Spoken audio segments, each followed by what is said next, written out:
تخيل جيش بيواجه امبراطورية حكمت لقرون، معركة واحدة غيرت التاريخ ومسحت دولة الفرس من الوجود. وانتهت نار المجوس، معركة مش مجرد نصر لكنها فتح الفتوح زي ما سماها المسلمين. بعد معركة القادسية سنة 15 هجريا والنصر الكبير اللي حققه المسلمين، بدأوا بعدها في سلسلة فتوحات للمدن اللي كانت تحت حكم الفرس في الشام والعراق، زي تكريت والأحواس والمدائن. لكن الفرس ما استسلموش وكانوا في حالة تمرد دائم، بيحاولوا يمنعوا توسع المسلمين بأي طريقة، خصوصا قبل ما يوصلوا للمدن اللي في إيران حاليا.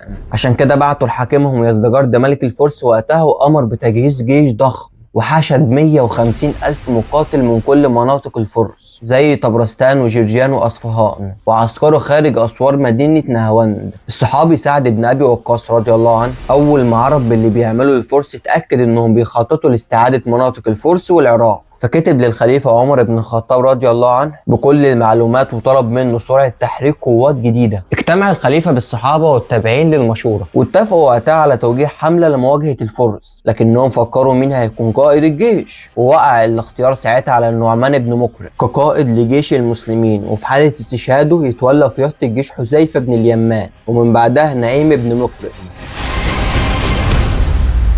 النعمان رضي الله عنه اتحرك بالجيش من المدينة وانضم ليه مقاتلين من الكوفة والبصرة لحد ما وصل عند مدينة إسفدان، وكان تعداده حوالي 30 ألف مقاتل في مواجهة جيش الفرس اللي كان 5 أضعافه. قائد الفرس الفيرزان كان متحصن في نهاوند، وأمر بتحصين المدينة بالكامل بالخنادق بحيث يكون الهجوم عليه شبه مستحيل. وفي سنة 21 هجريا بدأت معركة نهاوند. الفرس كانوا واثقين انهم هينتصروا بسبب عددهم الكبير، لكن مع اول هجوم للمسلمين بصيحات الله اكبر، الارض نفسها اتهزت تحت اقدام الفرس. المسلمين بيقاتلوا بكل قوتهم، والمعركة اللي الفرس افتكروا انها تخلص في ساعات استمرت لحد الفجر.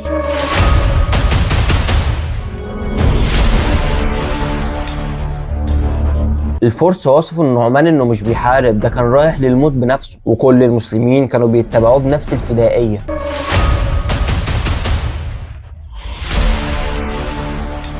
مع شروق شمس يوم الخميس بدأ اليوم الثاني من المعركة، والمسلمين كانوا بنفس القوة كأنهم كانوا في راحة مش قتال. قدر فرسان المسلمين يكسروا دفاعات الفرس، وحصل اشتباك مباشر بينهم، والمسلمين كانوا بيقاتلوا بروح الشهادة والفرس بيقاتلوا بغريزة النجاة. انتهى اليوم الثاني بتفوق واضح للمسلمين. في اليوم الثالث يا صديقي المسلمين دخلوا أرض المعركة، لكن ما لقوش جيش الفرس خالص. الفيرزان ساعتها أمرهم بالانسحاب والتحصين داخل المدينة، كانت واحدة من أقوى الحصون الفارسية. الفرس كانوا متأكدين ان المسلمين هيستسلموا بعد شوية ويرجعوا، لكن النعمان رضي الله عنه كان عنده خطة مختلفة، حاول يفاوضهم عن طريق الصحابي المغيرة بن شعبة، فاضطر النعمان يدور على خطة بديلة غير الحصار. والتقى الجيشين عند حدود المدينة يوم الأربعاء. هنا خرج الصحابي طلحة الأسدي بفكرة عبقرية، الخداع الاستراتيجي. اقترح انه يعمل خطة كمائن ذكية تعتمد على استدراج الفرس خارج المدينة. النعمان وافق واختار مجموعة من أفضل الفرسان وعين عليهم القوقاع بن عمرو التميمي اللي كان معروف بقوته في المعارك،